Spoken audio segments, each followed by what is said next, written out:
जी कैफ 4 आज के लेक्चर का आगाज करते हैं। अटेंडिव हो जाइए। हाइब्रिड क्लास में अगर आवाज आ रही है तो हाथ उठा दीजिए, शाबाश। चैप्टर आज हम स्टार्ट करने जा रहे हैं चैप्टर 7, जो कि बेसिकली प्रीवियस चैप्टर का ही सीक्वल है। प्रीवियस चैप्टर हमने क्या पढ़ा? Performance of a contract. तो ये भी परफॉर्मेंस ऑफ कॉन्ट्रैक्ट के कुछ मजीद कंसेप्ट इस चैप्टर में हम डिस्कस करने जा रहे हैं। ओवरऑल चैप्टर इतना डिफिकल्ट नहीं है, ईजी चैप्टर है। स्टडी क्या करेंगे हम? Who can perform the contract, contract को परफॉर्म कौन कर सकता है। वन वर्ड इसका आंसर अगर पूछे तो मैं कहूंगा जी पार्टीज टू द कॉन्ट्रैक्ट, जो प्रोमिसर है वही परफॉर्म, उसी को परफॉर्म करना चाहिए ना। एक कॉन्ट्रैक्ट में कितने प्रोमिसर होते हैं? दो होते हैं, दो प्रोमिसर होते हैं, क्योंकि दोनों ने एक दूसरे से कोई ना कोई कंसिडरेशन कमिट की होती है ना। म्यूचुअल एग्रीमेंट्स होते हैं दो। यानी अगर गुड्स की डिलीवरी की बात करें तो प्रोमिसर दुकानदार है और प्रोमिजी कस्टमर, और अगर कैश पेमेंट की बात करें तो कस्टमर प्रोमिसर है और जो दुकानदार है वो प्रोमिजी। एक एग्रीमेंट में दो प्रॉमिस होते हैं ना, दो प्रॉमिस होते हैं, एक पार्टी ए बी से करती है और एक बी ए से, तो इसका मतलब है प्रोमिसर भी दो होंगे। वो डिपेंड करता है आप किस एग्रीमेंट के पॉइंट ऑफ व्यू से एनालिसिस कर रहे हैं। Delivery of goods and services के पॉइंट ऑफ व्यू से प्रोमिसर हो रहा है प्रोमिजी और कैश पेमेंट के पॉइंट ऑफ व्यू से प्रोमिसर कोई और है प्रोमिजी कोई और। जहां तक अगर आप बात करें लेक्चर डिलीवर करने के, अगर मैं फर्स्ट कीजिए लेक्चर सही डिलीवर नहीं करता, आप कहेंगे सर आप प्रोमिसर थे लेक्चर डिलीवर करने के लिए, आपने अपना प्रॉमिस सही परफॉर्म नहीं किया। मैं भी प्रोमिसर हूं, लेकिन साथ ही साथ अगर लेक्चर डिलीवरी की बात करें मैं प्रोमिसर और आप प्रोमिजी, और अगर फीस पेमेंट की बात करें तो आप प्रोमिसर। ठीक है, तो बहरहाल पहला concept who can perform the contract, contract कौन परफॉर्म कर सकता है, ये सीखेंगे आज के लेक्चर में। दूसरा concept rules regarding performance of a joint promise. ठीक है, जॉइंट प्रॉमिस क्या होता है ये स्टडी करेंगे, और इसके रूल्स क्या हैं ये स्टडी करेंगे। जॉइंट प्रॉमिस और इसके रूल्स। फिर time and place of performance, ये हमने पहले पढ़ा हुआ है, लेकिन आज समझ लीजिए इसकी रिवीजन हो जाएगी इस कंसेप्ट की। तीन कंसेप्ट हमारे, who can perform the contract, rules regarding performance of joint promise. Start करें। पहला concept who can perform the contract, contract को परफॉर्म कौन कर सकता है। ये डिपेंड करता है कि कॉन्ट्रैक्ट सिंगल प्रॉमिस है कि जॉइंट प्रॉमिस। कॉन्ट्रैक्ट की नेचर क्या है, कॉन्ट्रैक्ट में सिंगल प्रॉमिस है या कि जॉइंट प्रॉमिसेस हैं। ठीक है, वो भी हम बात करते हैं। पहले सिंपल के ज़हन में रखिए, कौन परफॉर्म कर सकता है कॉन्ट्रैक्ट को? प्रोमिसर खुद, जिसने एग्रीमेंट किया वो प्रोमिसर खुद परफॉर्म कर सकता है, या उसका एजेंट या लीगल रिप्रेजेंटेटिव। एजेंट क्या होता है? अगर किसी कोई पर्सन अपने बिहाफ पे किसी दूसरे पर्सन को अपॉइंट करता है कि मेरे बिहाफ पे आप ट्रांजैक्शंस करेंगे ये, ठीक है, शर्त यह है कि ऑथोराइज्ड पर्सन होना चाहिए, अपनी मर्जी से कोई एजेंट ना बन गया हो, बल्कि वो जो बंदा है, पर्सन है, प्रिंसिपल है, उसने खुद उसको अपॉइंट किया हो कि मेरे बिहाफ पे आप ट्रांजैक्शंस करें, तो इसे क्या कहते हैं हम? एजेंट। हमने अगर एग्रीमेंट किया कि फॉर एग्जांपल हमने दुकानदार है, हमने उसे कहा कि आपने हमें 50 टन राइस हमें डिलीवर करनी है। अब एग्रीमेंट किया दुकान के मालिक के साथ, अगर वो हमें डिलीवर कर दे, दुकान का मालिक प्रोमिसर खुद परफॉर्म कर रहा है, वो भी कर सकता है। वो मौजूद नहीं दुकान पे, उसने अपने किसी वर्कर से कहा कि सामान ग्राहक के घर भिजवा दो, एजेंट परफॉर्म कर। एम्प्लॉयज भी एजेंट होते हैं, अदर के एम्प्लॉयज भी एजेंट होते हैं, तो वो भी क्या ये अज्यूम किया जाएगा कि ये परफॉर्मेंस उस पर्सन की तरफ से हुई है, प्रोमिसर की तरफ से। एजेंट की परफॉर्मेंस भी प्रोमिसर की ही परफॉर्मेंस है। और अगर उस शॉपकीपर की डेथ हो जाए तो बताइए डेथ होने से क्या होता है? एग्रीमेंट, किसी पार्टी की डेथ हो जाए, एग्रीमेंट खत्म हो जाते हैं कि उनके rights and liabilities legal representative को ट्रांसफर होते हैं। फिर बताइए अगर किसी पार्टी की डेथ हो जाए तो कॉन्ट्रैक्ट खत्म हो जाते हैं कि rights and liabilities legal representative को ट्रांसफर होते हैं, लीगल रिप्रेजेंटेटिव को ट्रांसफर होते हैं, अगर वो पर्सनल नेचर का ना हो। इसीलिए लीगल रिप्रेजेंटेटिव भी कॉन्ट्रैक्ट को परफॉर्म कर सकते हैं। दुकानदार की डेथ हो गई, हमारा जो एग्रीमेंट था जिसमें उसने हमें राइस सप्लाई करने थे, बताइए वो क्या एग्रीमेंट खत्म हो गया?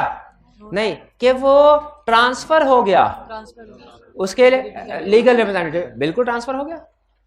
अब लीगल रिप्रेजेंटेटिव ने वो कॉन्ट्रैक्ट पूरा करना है, ये बात समझ आई? तो प्रोमिसर भी कॉन्ट्रैक्ट को, प्रॉमिस को परफॉर्म कर सकता है, उसका एजेंट भी और उसके लीगल रिप्रेजेंटेटिव भी कर सकते हैं। लेकिन कुछ केसेस हैं जिनमें प्रोमिसर खुद ही कॉन्ट्रैक्ट परफॉर्म करेगा, उसका एजेंट या लीगल रिप्रेजेंटेटिव कॉन्ट्रैक्ट परफॉर्म नहीं कर सकते। वो कॉन्ट्रैक्ट कौन से हैं? वो पर्सनल नेचर के कॉन्ट्रैक्ट्स या ऐसे कॉन्ट्रैक्ट्स जिनमें खास तौर पे लिख दिया गया कि ये आप ही करेंगे। अगर कॉन्ट्रैक्ट पर्सनल नेचर का नहीं भी है लेकिन लिख दिया गया कि कॉन्ट्रैक्ट सिर्फ प्रोमिसर ही परफॉर्म करेगा, तो फिर प्रोमिसर ही परफॉर्म करेगा। अगर कॉन्ट्रैक्ट में कुछ नहीं लिखा हुआ तो प्रोमिसर भी परफॉर्म कर सकता है, एजेंट भी, लीगल रिप्रेजेंटेटिव भी। और अगर कॉन्ट्रैक्ट में कुछ नहीं लिखा हुआ लेकिन कॉन्ट्रैक्ट पर्सनल नेचर का है, पर्सनल नेचर समझते ना, agreement to marry, art work का एग्रीमेंट, सिंगिंग, पेंटिंग वगैरह, पर्सनल नेचर का कॉन्ट्रैक्ट वो किसने परफॉर्म करना है? प्रोमिसर ने खुद। अगर प्रोमिसर की डेथ हो गई तो जो एजेंट या लीगल रिप्रेजेंटेटिव परफॉर्म नहीं करेंगे उस कॉन्ट्रैक्ट को खत्म समझा जाएगा, पर्सनल नेचर वाले को खत्म। लेकिन अगर कॉन्ट्रैक्ट पर्सनल नेचर वाला नहीं है, प्रोमिसर खुद भी परफॉर्म कर सकता है, एजेंट भी कर सकता है, लीगल रिप्रेजेंटेटिव भी कर सकता है। लेकिन दो केसेस में लीगल रिप्रेजेंटेटिव और एजेंट कॉन्ट्रैक्ट को परफॉर्म नहीं कर सकते। कब? पहला जब कॉन्ट्रैक्ट पर्सनल नेचर का हो, दूसरा जब एग्रीमेंट में क्लियरली तय पाया। क्या तय पाया एग्रीमेंट में? कि कॉन्ट्रैक्ट प्रोमिसर ही परफॉर्म करेगा। ठीक है, जैसे मंगवा तो हम राइस रहे हैं, राइस वैसे तो खुद भी डिलीवर कर सकता है, उसका एम्प्लॉय भी डिलीवर करने का प्रॉब्लम कोई नहीं है, लेकिन हमें उस बंदे पे ज्यादा एतबार है कि वो जो भी चीज हमें सप्लाई करेगा अच्छी तरह छानबीन करके सप्लाई करेगा। तो हमने इसलिए कॉन्ट्रैक्ट में अगर चाहे पर्सनल नेचर का कॉन्ट्रैक्ट नहीं भी है फिर भी अगर कॉन्ट्रैक्ट में चाहे तो ये टर्म ऐड कर सकते हैं कंडीशन। क्या? भाईजान हमें आप ही गुड सप्लाई करेंगे। क्लियर हुआ? Who can perform the contract? Who can perform the contract? Promisor. Promisor के अलावा कोई और कर सकता है? कौन? एजेंट या लीगल रिप्रेजेंटेटिव। लेकिन किन केसेस में एजेंट या legal representative contract personal nature का हो या कॉन्ट्रैक्ट में स्पेसिफिकली एग्रीड हो। क्या मेरा तीसरा क्वेश्चन है आपसे, नेक्स्ट क्वेश्चन है, क्या कोई थर्ड पार्टी कॉन्ट्रैक्ट को परफॉर्म कर सकती है? थर्ड पार्टी से क्या मुराद है? Stranger to the contract. असल में जो एजेंट या लीगल रिप्रेजेंटेटिव है, इन्हें थर्ड पार्टी ने इन्हें मेन पार्टी ही की तरह समझा जाता है कि उसकी डेथ होगी तो ये आके, या उसने ऑथोराइज किया के, ठीक। लेकिन क्या कोई थर्ड पर्सन जो एजेंट वगैरह नहीं है वो कॉन्ट्रैक्ट को परफॉर्म कर सकता है? आपको याद है हमने कुछ केसेस किए थे जिनमें हमने सीखा था कंसीडरेशन में मूव फ्रॉम थर्ड पार्टी और कंसीडरेशन में मूव टू थर्ड पार्टी। ये भी पॉसिबल है, कंसीडरेशन में मूव फ्रॉम थर्ड पार्टी और कंसीडरेशन में मूव टू थर्ड पार्टी। तो ये थर्ड पार्टी क्या है? ये स्ट्रेंजर टू द कॉन्ट्रैक्ट। ये भी अगर कॉन्ट्रैक्ट परफॉर्म, अच्छा लेकिन ये अंडरस्टूड है कि कोई भी थर्ड पार्टी अल्लाह वास्ते आके प्रॉमिस को पूरा नहीं कर रही होगी। एक बंदे पेमेंट करनी थी, गुड सप्लाई करनी थी, तो वो आके कहे जी मैं थर्ड पार्टी हूं, गुड सप्लाई, नहीं, वो बेसिकली प्रोमिसर के कहने पे ही काम कर रहे होंगे, लेकिन वो उसके बाकायदा एजेंट नहीं होते, जैसे मैंने भाईजान से पैसे लेने हैं, ये मेरे एम्प्लॉय नहीं है, एजेंट तो नहीं है, लेकिन मैं अगर इनको कहूं मुझे पैसे देने के बजाय मैंने इनको पैसे देने हैं, डायरेक्ट उनको दे दें, और ये भाई डायरेक्ट उन पर्सन को पैसे पेमेंट कर देते हैं, तो ये थर्ड पार्टी ने पेमेंट कर दी, क्या ये मेरी लायबिलिटी को खत्म कर देगी जो मैंने इनको पैसे देने थे? ऐसा बिल्कुल, कंसेंट होगी, तो ठीक है। अगर यानी कंसेंट का मतलब अगर उन्होंने एक्सेप्ट कर लिया तो इसका मतलब है मेरी लायबिलिटी भी खत्म हो गई। कॉन्ट्रैक्ट को प्रोमिसर खुद भी परफॉर्म कर सकता है, एजेंट या लीगल रिप्रेजेंटेटिव भी और थर्ड पार्टी भी। हाँ, अब मुझे ये बताइए, अगर मैंने इन भाईजान थर्ड पार्टी से कहा कि आपने मुझे पैसे देने हैं, ठीक है, पहले आप इतनी दूर से मेरे घर आएंगे, फिर मैं पैसे लेके दोबारा आपके घर के करीब ही जाऊंगा, क्यों? क्योंकि वहां पे वो बंदा रहता है जिसको मैंने पैसे देने हैं, तो आप ऐसा कीजिए मेरी बजाय उनको पेमेंट कर दें। इन्होंने पेमेंट कर दी, अगले दिन ये मेरे पास आ गए, मैंने कहा कैसे आना हुआ? उन्होंने कहा कैसे पैसे लेने आया हूँ, क्या मैं इनको पैसे देने का पाबंद हूँ? ये एक्सेप्ट कर चुके हैं। एक दफा याद रखें, अगर थर्ड पार्टी से कोई परफॉर्मेंस एक्सेप्ट कर ली जाए तो फिर जो प्रोमिजी है वो प्रोमिसर से दोबारा परफॉर्मेंस क्लेम नहीं कर सकता। का केस नहीं होगा जी, नोवेशन का केस नहीं हुआ। नोवेशन का केस कैसे हुआ? मैंने कहा नहीं, नोवेशन का केस तब होता जब मैं इनको कहता कि मेरे से नहीं, डायरेक्ट उनसे पैसे ले लो और आपस में एग्रीमेंट कर लो। मैं तो इनको सिर्फ पहुंचा उनके हाथों रहा हूं, उनके हाथों सिर्फ पहुंचा रहा हूं। इनोवेशन नहीं है। इनोवेशन ये होता जब मैं बिल्कुल निकल जाता। ये तो कंसीडरेशन में मूव फ्रॉम थर्ड पार्टी, दोनों में फर्क है। इस केस में जिसमें मैं अभी एग्जांपल दे रहा हूं, वो भाई अगर इनको पेमेंट नहीं ना करते, लायबिलिटी किसकी है? मेरी है। हालांकि इनोवेशन होती ना, अगर मैं इन दोनों का आपस का एग्रीमेंट करवा देता तो फिर मेरी लायबिलिटी खत्म हो जाती। अगर वो एक्सेप्ट कर ले तो उसके बाद अगर उसने पैसे दे दिए, फिर से सुने पहला केस, मैंने इन भाईजान से पैसे लेने हैं और इनको देने हैं। पिछला कंसेप्ट भी साथ मिक्स कर रहा हूं। इनसे पैसे लेने हैं, उनको देने हैं। मैंने कहा हाँ मेरे पास पैसे किधर? इनका पैसे तो कोई नहीं। मैंने कहा अच्छा पैसे नहीं तो आप ऐसा कीजिए, आपका मैं उनके साथ एग्रीमेंट कराता हूँ, आपसे लेके उसको देने, आप दोनों डायरेक्ट हो जाए। ये दोनों डायरेक्ट हो गए। ये है नोवेशन। इसमें नया कॉन्ट्रैक्ट हुआ, लेकिन याद रखिए इसमें पेमेंट कोई नहीं हुई। पेमेंट कोई भी नहीं हुई, पेमेंट होगी महीने बाद। ये केस क्लियर हो गया।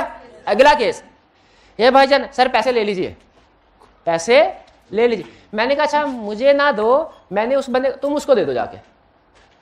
ये नया कॉन्ट्रैक्ट नहीं बन रहा, ये पुराने कॉन्ट्रैक्ट की ही, मेरे वाले कॉन्ट्रैक्ट की ही सेटलमेंट हो रही है इनको, लेकिन मैं सेटलमेंट किसी दूसरे के थ्रू करवा रहा हूं। ये नया कॉन्ट्रैक्ट नहीं बन रहा, इनोवेशन नहीं है, ये कंसीडरेशन फ्रॉम थर्ड पार्टी है। कंसीडरेशन फ्रॉम थर्ड पार्टी है। अच्छा अब मुझे बताइए, अगर ये भाईजान उधर पैसे लेके जा और वो उसको एक्सेप्ट कर लेते हैं, यानी उन्होंने पैसे पकड़ लिए इनसे, क्या मेरी लायबिलिटी है कोई? अब मैं लायबल नहीं हूं। ये अगर दोबारा मेरे से पैसे मांगते हैं तो मैं उनको पैसे पे करने का लायबल नहीं हूं। यही कंसेप्ट है, इनोवेशन से डिफरेंट है। और अगर सर ये पैसे ना दें तो फिर? अगर ये पैसे ना दें तो उनको स्टिल मैं ही लायबल हूं। इनसे मैंने ही पैसे वसूल करने हैं और उसके बाद मैंने ही इनको देना है। क्यों? क्योंकि मैंने इन दोनों का डायरेक्ट एग्रीमेंट कोई नहीं करवाया था। इन दोनों पार्टी का आपस में एग्रीमेंट होना और चीज है, और एक पार्टी दूसरी को सिर्फ गुड सप्लाई करते हैं मेरे कहने पे, वो और चीज है। ठीक है, इनोवेशन में बिल्कुल नया कॉन्ट्रैक्ट बनता है। ये इनोवेशन नहीं है, ये कंसीडरेशन फ्रॉम थर्ड पार्टी है। यही वो समझा रहा है। ये क्लियर हो गया? With consent of promise. इसी तरह फर्ज कीजिए, ये तो पैसों की एग्जांपल है, अगर गुड्स की एग्जांपल हो, फर्ज कीजिए कि इनको मैंने फर्नीचर बना के देना है, मेरा इनके साथ एग्रीमेंट हुआ, उन्होंने कहा सर फर्नीचर बना के दीजिए। मैंने कहा ठीक है। ड्यू डेट पे किसी वजह से मैं फर्नीचर नहीं बना सका, मैंने कॉन्ट्रैक्ट पढ़ा, कॉन्ट्रैक्ट में लिखा हुआ था फर्नीचर बनाएंगे तो सर सिर्फ आप बनाएंगे और कोई नहीं बनाएगा। अब बताइए मैं किसी और बंदे को भेज सकता हूं फर्नीचर बनाने के लिए? क्यों? हालांकि कॉन्ट्रैक्ट पर्सनल नेचर का नहीं है, लेकिन लिख लिया ना, परफॉर्म करना लाजमी है। ठीक। अच्छा मैंने कॉन्ट्रैक्ट पढ़ा, उसमें ऐसी कोई बात नहीं लिखी हुई थी, ऐसी बात नहीं लिखी। मैंने इन भाईजान को कहा फर्नीचर बनाओ और तुम जाके उनको डिलीवर कर दो। क्या थर्ड पार्टी से कंसीडरेशन मूव हो सकती है? बिल्कुल इस केस में मूव हो सकती है। अगर ये फर्नीचर लेके उनके पास गए, उन्होंने एक्सेप्ट कर लिया, अपने पास रख लिया, अपने पास रख, अगले दिन मेरे खिलाफ इन्होंने केस कर दिया, क्या? ब्रीच ऑफ कॉन्ट्रैक्ट का, कि सर इन्होंने ड्यू डेट पे सप्लाई करनी थी, नहीं की, इनकी तरफ से मुझे अभी तक फर्नीचर मिला ही नहीं। क्या ये मेरे खिलाफ केस कर सकते हैं? क्या मेरे से दोबारा performance delivery of furniture demand कर सकते हैं? क्यों नहीं कर सकते? एक्सेप्ट कर लिया था। तो जब थर्ड पार्टी से एक्सेप्ट कर ले प्रॉमिस ही, तो मेन पार्टी से वो दोबारा क्लेम करना नहीं बन सकता, नहीं क्लेम कर सकता। क्लियर होती है बात? ये हु कैन परफॉर्म कॉन्ट्रैक्ट, ये वाला कंसेप्ट क्लियर हो गया। आगे चलते हैं, रूल्स ऑफ, ये जरा ध्यान से सुनिएगा। जॉइंट प्रॉमिस कौन सा होता है? पहले तो ये समझ लें, जॉइंट सिंगल प्रॉमिस कौन सा होता है भला? जिसमें प्रॉमिसर भी एक, प्रॉमिसी भी एक। ठीक है, प्रॉमिसर भी एक, प्रॉमिसी भी एक, वो होता है सिंगल प्रॉमिस। सबसे बड़ी, जी जी जी जी जी पूछिए।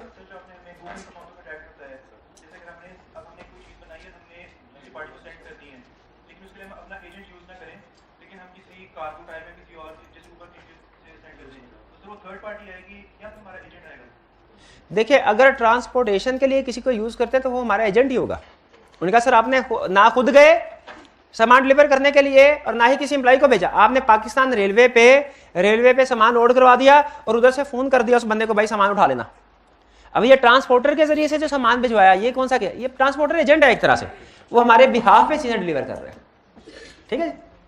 अच्छा, हम थे जॉइंट प्रॉमिस में, जरा गौर से सुनिएगा। जॉइंट प्रॉमिस कौन, सिंगल प्रॉमिस क्या होता है, जिसमें एक प्रॉमिसर और एक प्रॉमिसी हो। सिंगल प्रॉमिस क्या है, एक प्रॉमिसर एक प्रॉमिसी। जॉइंट प्रॉमिस क्या है, जिसमें मल्टीपल प्रॉमिसर या मल्टीपल प्रॉमिसीज हो, या कहा है एंड नहीं कहा, कभी मल्टीपल प्रॉमिसी होंगे, कभी मल्टीपल प्रॉमिसर्स होंगे, और कभी मल्टीपल प्रॉमिसर्स और मल्टीपल प्रॉमिसीज दोनों होंगे। वे कुछ समझ आए। सिंगल प्रॉमिस और जॉइंट प्रॉमिस में क्या फर्क है, सिंगल प्रॉमिस में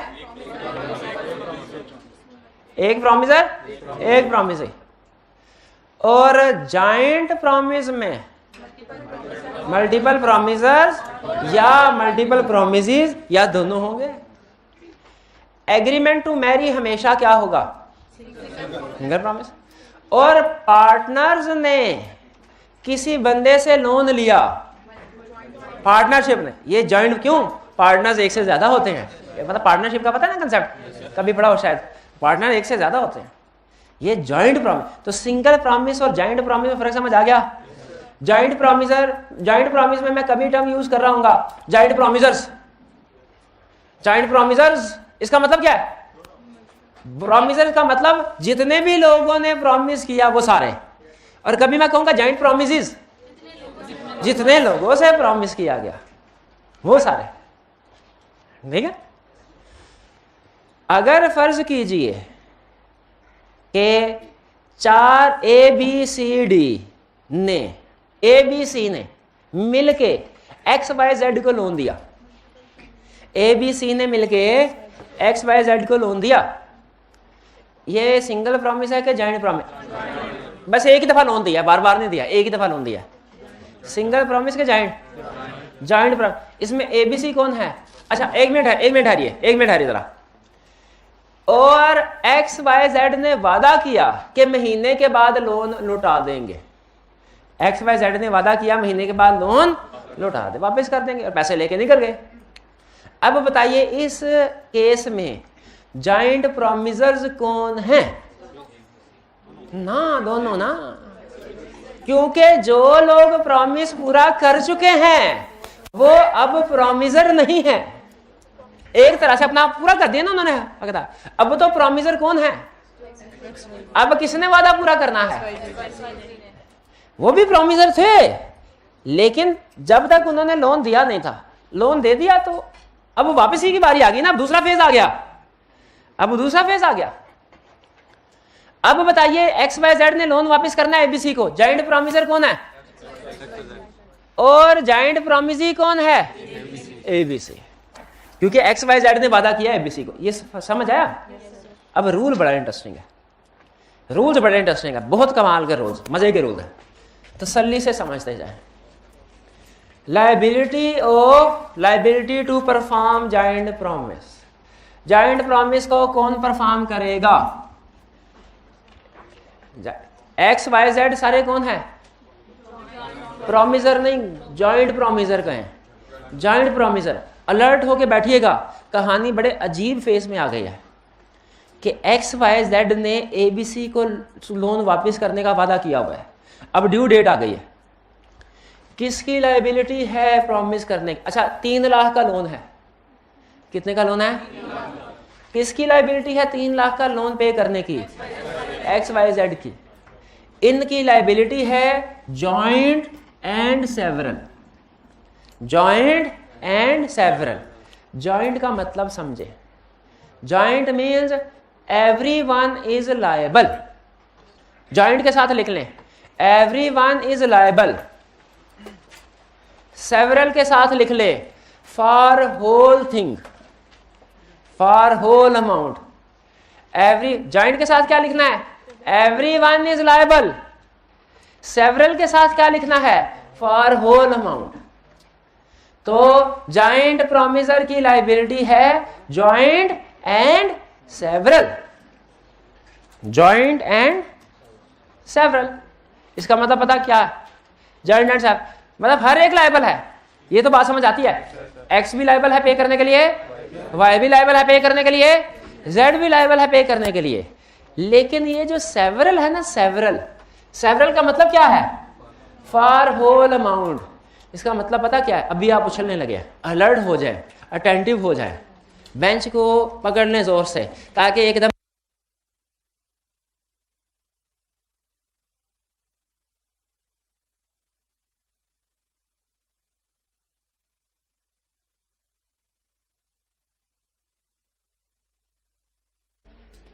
जी। तो अजीब बात क्या है कि एक्स वाई जेड ने ए बी सी को पैसे देने हैं, ए बी सी ने एक्स वाई जेड से पैसे लेने हैं, ए बी सी ने एक्स वाई जेड से पैसे लेने हैं कितने?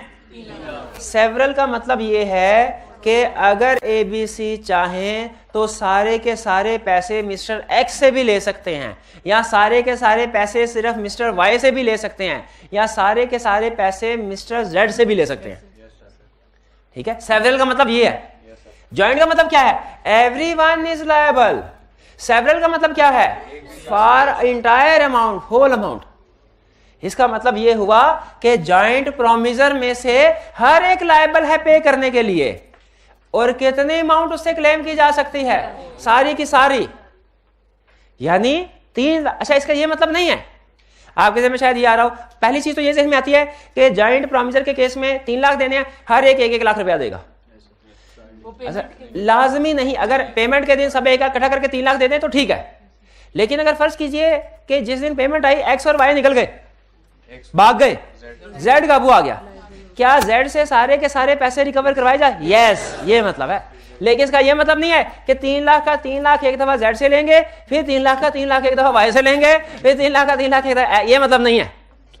ये मतलब जॉइंट प्रोमिसी सारी की सारी can claim performance from any of the joint promisor, any of the joint, उनमें से कोई एक भी अगर इसके हाथ आ गया तो उससे सारे के सारे पैसे रिकवर करवा सकते हैं। ये है मतलब liability to perform joint promise का।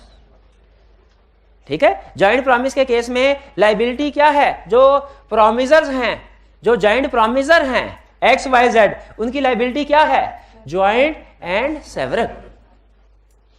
जॉइंट का मतलब सारे लायबल है, सेवरल का मतलब फॉर होल अमाउंट। हाँ, अगर ऐसा हो कि एक पर्सन मिस्टर जेड जो है वो 3 लाख का 3 लाख उसने दे दिया, उसका अपना शेयर बनता था 1 लाख, उसने अपने शेयर से ज्यादा दे दिया, जॉइंट प्रोमिसर ने अपने शेयर से ज्यादा शेयर दे दिया जॉइंट प्रोमिसर को। क्यों भला? क्योंकि उसकी लायबिलिटी सेवरल थी। तो क्या उसका कोई राइट भी है? Yes, right. क्या राइट है? कि वो जो उसने एक्स्ट्रा पेमेंट की है, एक्स्ट्रा शेयर अदा किया है, वो रिकवर करवा सकता है किससे? एक्स और वाई से, एक्स और वाई से। ये कंसेप्ट समझ आया? यानी लॉ ने, देखे लॉ से में क्या कहता है? लॉ पहले एक्सटर्नल पार्टीज को सिक्योर करता है और बाद में फिर इंटरनल पार्टी को भी सिक्योर करता है। लेकिन पहले किसको सिक्योर कर रहा है? पहले उसने जॉइंट प्रोमिसी को सिक्योर किया कि भाई 3 लोग है ना, तीनों में से कोई भी तुम्हारे हथे चढ़ जाए, उसके पास पैसे हो तो सारे ले सकते हो जितना तुम्हारा रिसीवेबल है।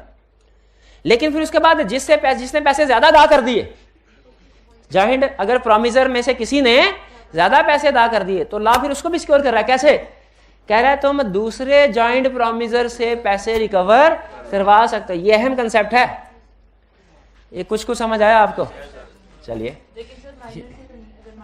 हाँ, माइनर हो तो वो रूल लगेगा उधर, वो ठीक है। फिर माइनर में तो बड़ा माइनर और अडल्ट का, तो उसमें माइनर लायबल नहीं। Liability in case of default, अगर एक्स वाई जेड में से कोई एक डिफॉल्ट कर जाए, कोई एक कहे मैं तो बैंकरप्ट हो गया, मेरे पास 1 रुपया भी नहीं है, एक्स ने कहा मेरे पास 1 रुपया भी नहीं है, अब क्या होगा? एक्स इंसॉल्वेंट हो गया। तो क्या मतलब? इसका मतलब क्या हुआ? बताइए, ये नुकसान जॉइंट प्रोमिसी का हुआ कि जॉइंट प्रोमिसर का? जॉइंट प्रोमिसर का। जॉइंट प्रोमिसी को अभी भी 3 लाख मिलेगा, लेकिन एक्स तो कुछ नहीं दे रहा, तो पैसे कौन देगा? वाई और जेड। कितने पैसे देंगे? 1.5 लाख देंगे। लॉ ये कहता है कि जो डिफॉल्ट है वो remaining joint promisor equally bear करेंगे लॉस। रिमेनिंग, अगर कोई डिफॉल्ट करता है, अगर कोई प्रॉमिसर डिफॉल्ट करता है जॉइंट प्रॉमिसर, तो प्रॉमिसी को कोई फर्क नहीं पड़ेगा, रिमेनिंग प्रॉमिसर उसका लॉस इक्वली पे करेंगे। छोटी सी केस स्टडी पूछूं, ABC ने 3 लाख दिए XYZ को, ड्यू डेट पे XYZ ने पैसे वापस करने थे, X डिफॉल्ट कर गया, वो सिर्फ 50% अमाउंट पे कर सका। बताइए Y ने कितने पैसे पे करने हैं? एक तो अपना पे करेगा 1 लाख, और दूसरा जो डिफॉल्ट हुआ है वो इक्वली डिस्ट्रीब्यूट होगा रिमेनिंग में। डिफॉल्ट कितने का हुआ है? 50,000 का, इक्वली डिस्ट्रीब्यूट होगा तो हर एक का कितना हिस्सा है? 50 to 25। इसका मतलब है X ने भी 125,000 पे करना है, Y ने भी 25,000 पे करना है। ये बात समझ आई दूसरे कंसेप्ट की। पहला था जॉइंट एंड सेवरल, और दूसरा क्या है? अगर कोई डिफॉल्ट किया तो जो रिमेनिंग जॉइंट प्रॉमिसर हैं वो लॉस इक्वली बेयर करेंगे। ये असूल समझ आया? और अगर किसी जॉइंट प्रॉमिसर की डेथ हो गई, X की डेथ हो गई, उसके लीगल रिप्रेजेंटेटिव पे करेंगे। Y की भी डेथ हो गई, X और Y के legal representative together with Z पे करेंगे।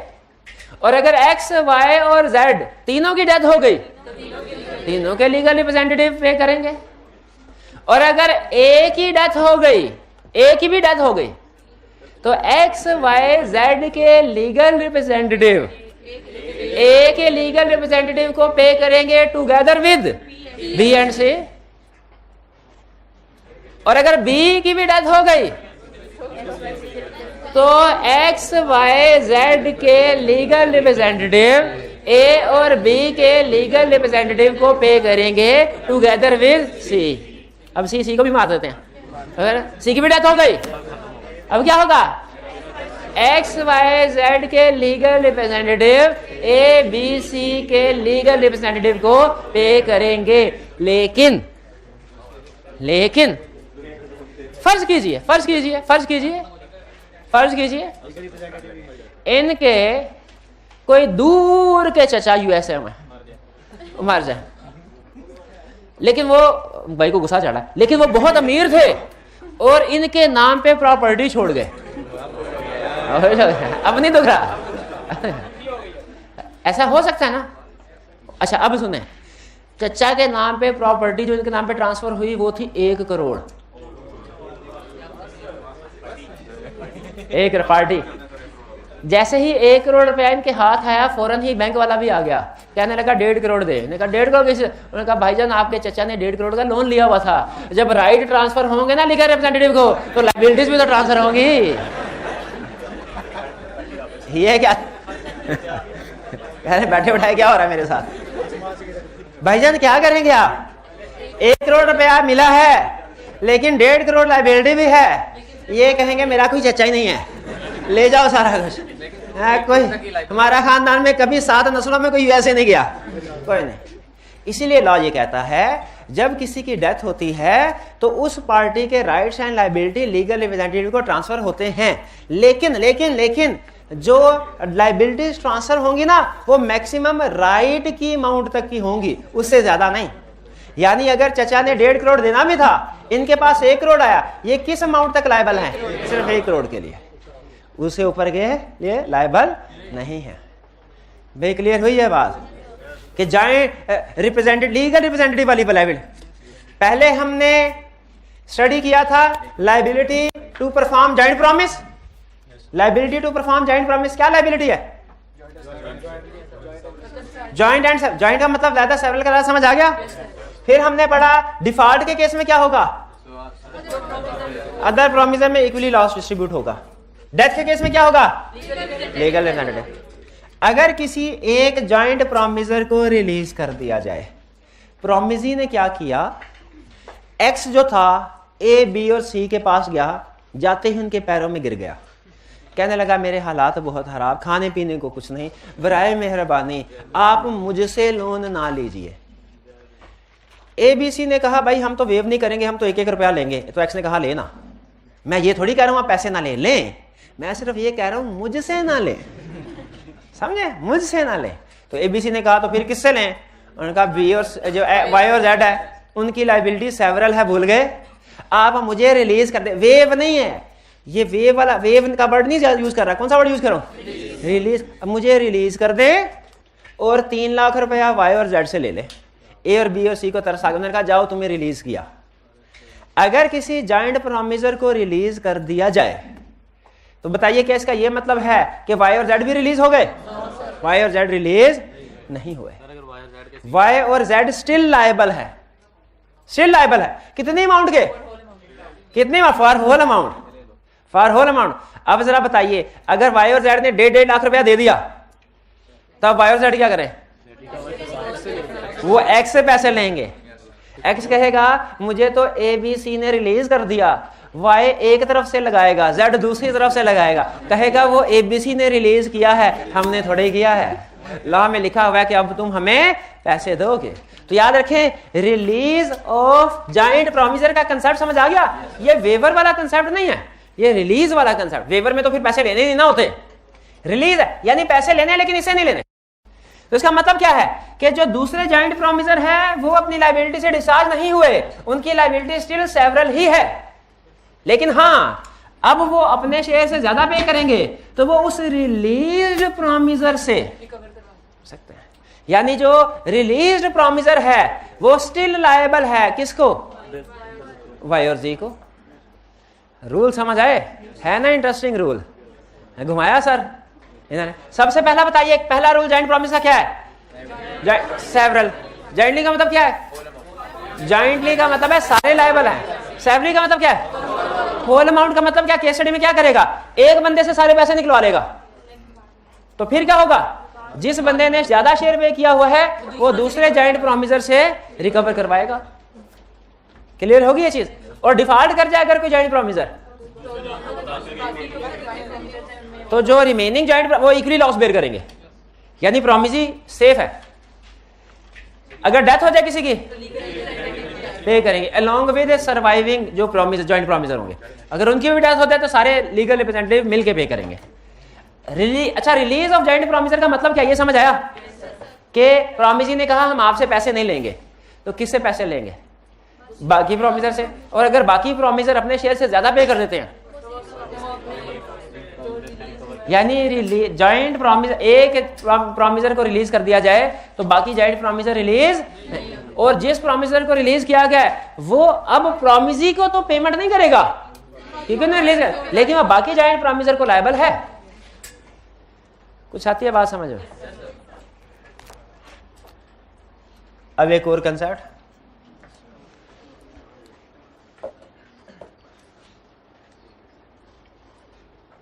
joint promises can claim together, one promisee cannot demand performance। इसका मतलब क्या है? ए और बी और सी ने पैसे लेने थे किससे? एक्स वाई जेड से।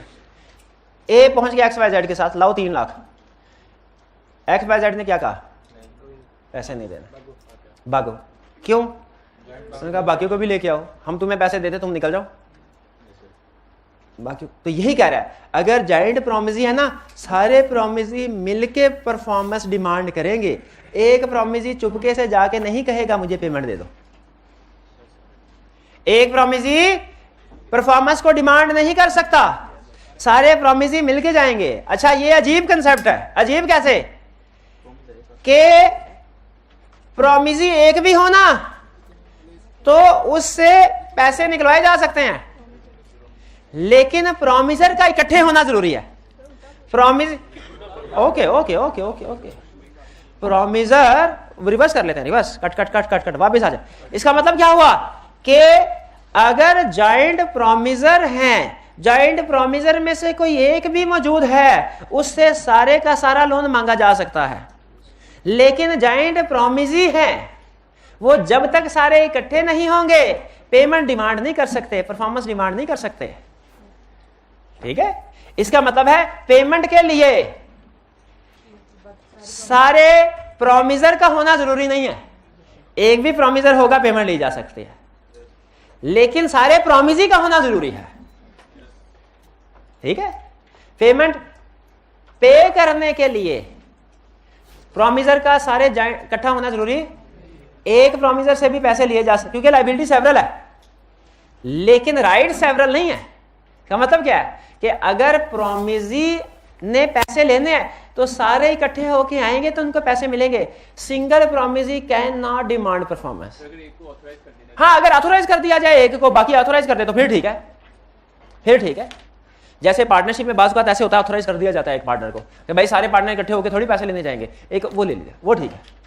लेकिन in the absence of authorisation rule क्या है कि सिंगल प्रोमिसी से सिंगल प्रोमिसी है, अगर जॉइंट प्रोमिस का केस है, सिंगल प्रोमिसर से पैसे ले सकते हैं सारे, सिंगल प्रोमिसर से पैसे ले सकते हैं, यस, लेकिन सिंगल प्रोमिसी पैसे ले सकता है, नो। फिर बताइए, जॉइंट प्रोमिस के केस में सिंगल प्रोमिसर से पैसे ले सकते हैं, यस, लेकिन सिंगल प्रोमिसी पैसे ले सकता है, नो।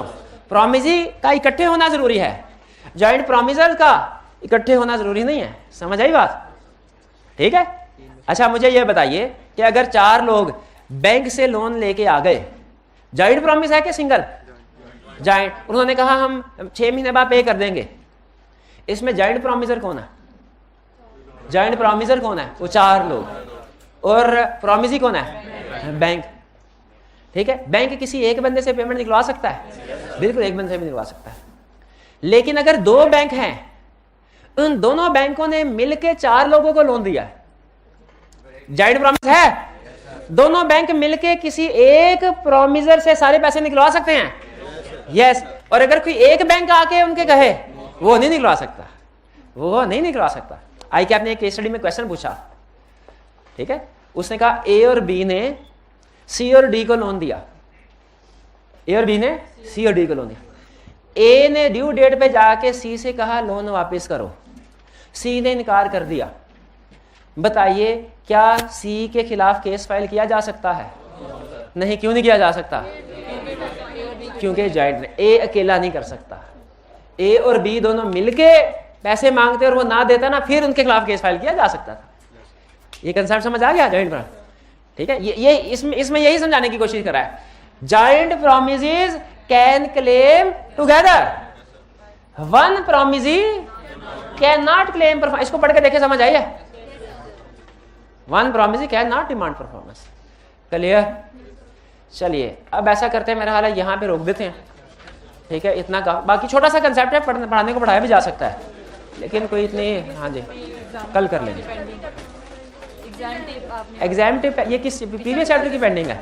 चलिए, कल के लेक्चर के स्टार्ट में याद करवाइएगा, एग्जाम टिप मैं आपको एक्सप्लेन करूँगा। आज का लेक्चर यहाँ खत्म करते हैं हम। अल्लाह हाफिज। अच्छा।